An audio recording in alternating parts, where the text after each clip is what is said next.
नमस्कार, city beat news में आपका स्वागत है। इस लॉकडाउन के दौरान सरकार ने किसानों को ध्यान में रखते हुए कुछ घोषणाएं की हैं, जिसमें एक राष्ट्र एक बाजार के तहत किसानों को देश के किसी भी हिस्से में अपनी फसल की खरीदी और बिक्री के लिए छूट दी गई है। इसके बारे में और अधिक विवरण जानने के लिए आज हम मौजूद हैं रायसेन जिले के विपणन सहकारी संस्थान में और बात करने जा रहे हैं यहाँ के मैनेजर प्रकाश श्रीवास्तव जी से और जानेंगे कि इस लॉकडाउन के दौरान किसानों को किन किन समस्याओं का सामना करना पड़ रहा है। प्रकाश जी, बहुत बहुत स्वागत है आपका सिटी बीट न्यूज़ में। जी सर, आप जैसा कि जानते हैं ये लॉकडाउन चल रहा है, तो खैर सरकार ने किसानों को ध्यान में रखते हुए कुछ घोषणाएं कर दी हैं ताकि वो किसी भी देश के किसी भी हिस्से में अपनी फसल का आसानी से उत्पादन कर सकें। तो आपको क्या लगता है सर, इस दौरान किसानों को एक जगह से दूसरी जगह आने जाने में कुछ असावधानियां हो रही हैं या उनके लिए कोरोना का खतरा अभी भी है, उसके बारे में आप क्या कहना चाहेंगे? देखिए, अभी तो क्या है, टोटल जो है मंडियां बंद हैं और हम लोग जो है समर्थन मूल्य नीति अंतर्गत उपार्जन का कार्य कर रहे हैं।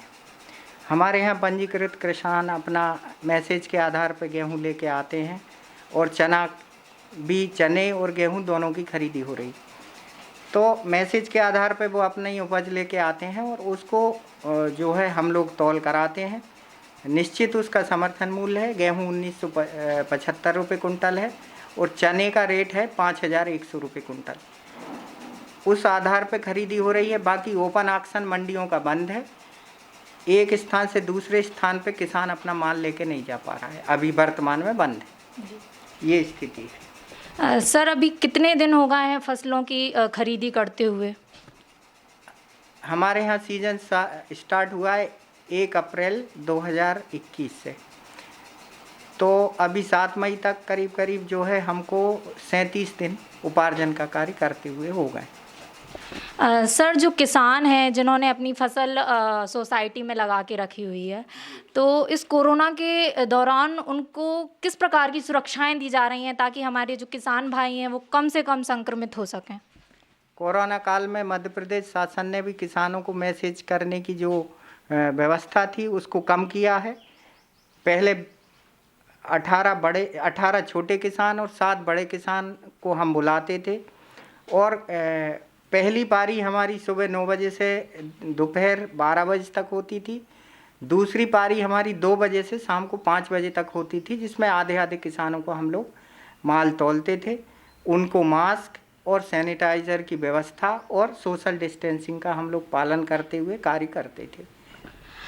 सर, कोरोना काल से पहले और अब कोरोना आने के बाद आपको क्या लगता है सर, फसलों की खरीदी या बिक्री में किस प्रकार का प्रभाव आया है, किस प्रकार की स्थितियां बन गई हैं? कोरोना काल में इस टाइप की कोई दिक्कत नहीं थी संक्रमण की, तो आसानी से मंडी चलती थी और कोई किसान अगर अपनी उपज को कृषि उपज मंडी में बेचना चाहता था तो वो बेच लेता था। लेकिन कोरोना के कारण जो है मंडियां बंद हो गई हैं, ऑक्शन बंद हो गए हैं। इस कारण जो है सरकारी खरीद पे ही डिपेंड हो गया है किसान। ये केवल एक समस्या इसमें आई। सर, रायसेन ज़िले में जो आपकी सोसाइटी है, आपका खरीदी बिक्री का केंद्र है, उसकी क्या स्थिति है सर? रायसेन ज़िले में जो है 163 उपार्जन केंद्र हैं। उसमें हमारे जो विपणन सहकारी समिति का मंडी का जो केंद्र है वो रायसेन ज़िले में नंबर 1 की पोजीशन पे है, जो 78,000 कुंटल गेहूं जहां पे अभी तक खरीदी हो गई है। समिति के पास 3 उपार्जन केंद्र हैं। एक पे जो है 36,000 के लगभग खरीदी हुई है, एक पे 78,000 और एक पे 32,000, कुल 1,47,000 कुंटल अभी तक हम लोगों ने गेहूँ खरीदा है और लगभग 99% माल हमारा जमा हो गया है भंडारण के। तो आप देख सकते हैं कि कोरोना के कारण स्थितियों में कहीं ना कहीं कुछ तो प्रभाव पड़ा है, लेकिन फिर भी सभी सावधानियों को बरतते हुए हमारे किसान भाइयों से फसलों की खरीदी की जा रही है। तो घर में रहिए, सुरक्षित रहिए, यही अभी सबसे ज़्यादा ज़रूरी है। बहुत बहुत धन्यवाद सर हमारे साथ जुड़ने के लिए। कैमरामैन प्रदीप धाकड़ के साथ Anjali Dwivedi, city beat news.